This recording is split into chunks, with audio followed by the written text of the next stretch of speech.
हे पाठी आंदोलन पाठी घ्या, त्याच्यावर आम्ही नकार दिला.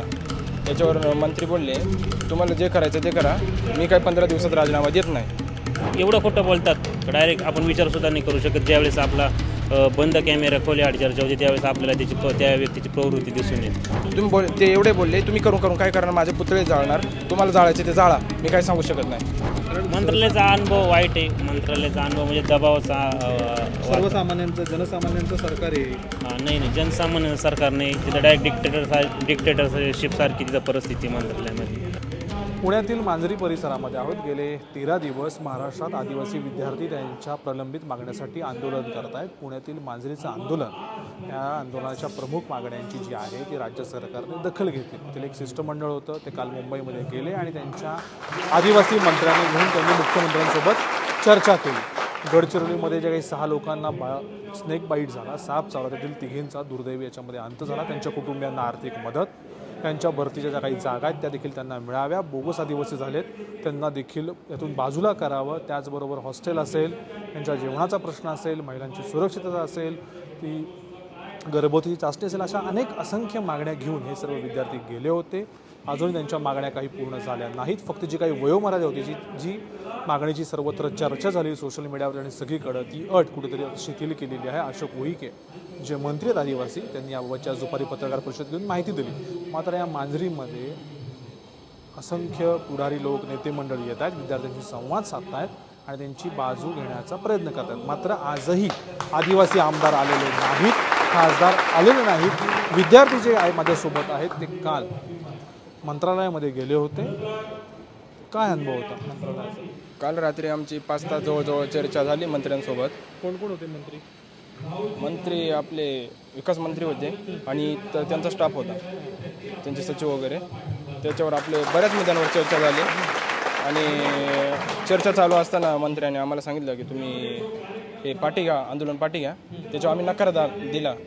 त्याच्यावर मंत्री बोलले तुम्हाला जे करायचं ते करा, मी काय 15 दिवसात राजीनामा देत नाही, माझा राजीनामा होत नाही, तुम्ही करू. नाव काय त्या मंत्र्यांचं? अशोक उईके, आपले आदिवासी मंत्री. आदिवासी विकास मंत्री अशोक उईके. ते बोलले मी 15 दिवसात काय राजीनामा देत नाही, तुम्हाला जे करायचं ते करा. ते बोलले आम्हाला की आम्ही तुम्हाला JR संदर्भात चर्चा करायला बोललो. आमची चर्चा चालू असताना आम्ही बाकीचे मुद्दे काढल्यानंतर ते मिटिंगमधून उठून गेले आणि बोलले आम्ही JR संदर्भात चर्चा करण्यासाठी तुम्हाला बोलवलं होतं, तुम्ही हे बाकीचे मुद्दे का मांडता येते. आम्ही सर्व मुद्दे घेऊन गेलो. आम्ही त्यांना मागणी केली की आम्हाला मुख्यमंत्री साहेबांसोबत भेटायचे. ते म्हणे बोलले आम्हाला आधी तुम्ही हे आंदोलन मागे घ्या, मग मिटिंग घालून देतो. आम्ही सांगितलं आम्ही आंदोलन मागे घेतो, आधी आमची मिटिंग घालून द्या. त्याच्यावर त्यांनी नकार दिला. ते एवढे बोलले तुम्ही करून काय करणार, माझे पुतळे जाळणार, तुम्हाला जाळायचे ते जाळा, मी काय सांगू शकत नाही. आदिवासी म्हणजे तुम्हाला काय करायचं करा, आपले आदिवासी मंत्री. बरोबर. माझी जी लोकप्रियता आहे ती तुम्हाला माहीत नाही, मंत्री व्हायसाठी काय लागतंय. हां, असं ते बोलत होते नाही का. मी म्हटलं ठीक आहे, तुमची जी लोकप्रियता ती सोशल मीडियावर दिसते ना आम्हाला, तुम्ही मंत्री झाले म्हणजे तुम्ही काय सर्व काय झाले का, असं मी त्यांना प्रत्युत्तर दिलं तिथं. ते काय हातामध्ये हे निवेदन आहे. निवेदनामध्ये काय मांडलं तुम्ही? तुमच्या प्रलंबित मागण्या JR आहे, बोगस आदिवासी हटाव आहे. कसं एंटरटेन केलं की नाही त्या मंत्र्यांनी? नाही, याच्यावर काहीच बोलले नाही. पहिल्या मुद्द्यावर ते बोलले, बाकीचे राहिलेले 12 मुद्दे म्हणे इथं कशाला आलेत म्हणे तुम्ही. त्यांनी पत्रकार परिषद सांगितली, ते म्हणले माझे बांधव आहेत, माझ्या भगिनी आहेत, माझ्या लेखी बाळ आहेत, ते खोटं बोलतात. ते खोटं बोलतात म्हणजे एवढं खोटं बोलतात डायरेक्ट आपण विचारसुद्धा नाही करू शकत. ज्यावेळेस आपला बंद कॅमेरा खोल्याआड चर्चा होती त्यावेळेस आपल्याला त्या व्यक्तीची प्रवृत्ती दिसून येते. राजकारण वंगाळ आहे. हां, वंगाळ आहे, अतिशय वाईट आहे. आदिवासींच्या बाबतीत इतके चांगले धोरणं जुन्या सरकारने किंवा काही काँग्रेसच्या काळामध्ये बनले होते. यांचा पूर्ण नाश करायचा यांचा प्लॅन चालू आहे. आता दिवसेंदिवस याचे एक JR आला, एक रक्त नातेसंबंधाचा एक JR आता 2 महिन्यापूर्वी एक पारित केला यांनी. म्हणजे ज्याच्याकडं खोटी व्हॅलिडिटी त्याच्या घरातल्याला व्हॅलिडिटी भेटणं. म्हणजे अशा अभ्यास समिती हे नेमून म्हणजे आदिवासींचं पूर्ण त्यांचं कसं ते परत जंगलामध्ये जातील आणि परत कसे प्रॉपर वनवासी होतील. मंत्रालयाचा अनुभव कसा होता? मंत्रालयाचा अनुभव वाईट आहे. मंत्रालयाचा अनुभव म्हणजे दबावाचा. सर्वसामान्यांचं जनसामान्यांचं सरकार आहे. नाही जनसामान्य सरकार नाही तिथं डायरेक्ट डिक्टेटरशिप सारखी तिथं परिस्थिती मंत्रालयामध्ये. 4-5 अधिकारी असं प्रॉपर एकदम दबाव. तुमच्याकडे दबाव नंतर तुम्हाला फोन वगैरे? नाही माझ्यावर दबाव नाही आला, पण तिथं मला बाहेर बैठकीच्या जाऊन देत नव्हते का, तू निघून नको जाऊ, इथं डिसिजन घे, असं कर तसं कर.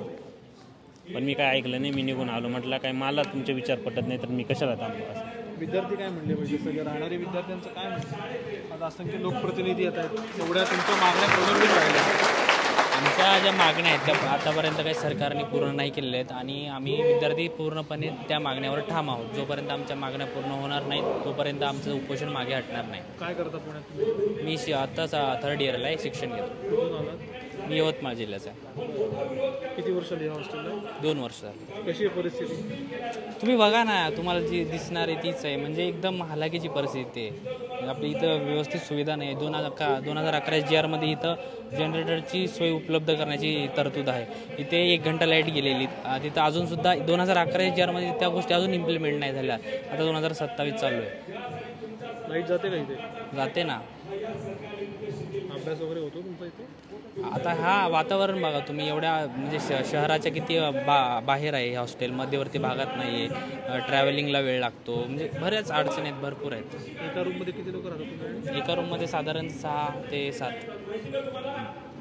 गावाकडे जाता की गावाकडे माहिती आहे घरी आंदोलनापासून? हा माहिती आहे. काय म्हणलं? पाठिंबा आहे त्यांचा, पण मग ते गावाकडनं काय करू शकणार आहे, त्यांना पण असं उतरावं लागणार आहे. काय लोकप्रतिनिधी निवडून दिलेत आपण आपल्या समाजाचे याचे त्याचे, तेच आपल्याला उत्तर देत नाहीत म्हटल्यानंतर काय करायचं? ते फक्त म्हणजे सोशल मीडियावर पाठिंबा दाखवत आहेत, पण मग ग्राउंड लेवलला त्यांचं काही हे दिसून येत नाही. आता इथं आहे की एवढी मोठ्या सुविधा नाही, इथं आरो फिल्टर प्लांट वगैरे सगळं लागले. प्लांट लागले सर, पण मग ॲक्च्युअल ते वर्किंग आहे का त्याचं TDS आम्ही जवळपास 1 महिना झाला वार्डनला सांगितलं TDS चेक करून द्या, TDS चेक करून द्या. त्यांनी अजूनसुद्धा TDS चेक नाही केलेलं.